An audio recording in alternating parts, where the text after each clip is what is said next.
Welcome back. If you've been considering taking a step back from your professional Instagram account and transitioning to a personal profile, today we'll show you exactly how to achieve that. Instagram is a space where business engagement, artistic expression, and personal connections converge, and switching from one account type to another can be a significant step in your journey on this platform. The first step is to open Instagram on your phone.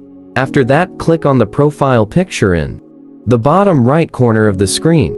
Next, click on the three lines in the upper right corner of the screen, and from the menu, select Settings and Privacy. This will open up the Instagram settings. Choose the Creator, Tools and Control section. Now click on the Switch Account Type option. Here choose the Personal Account.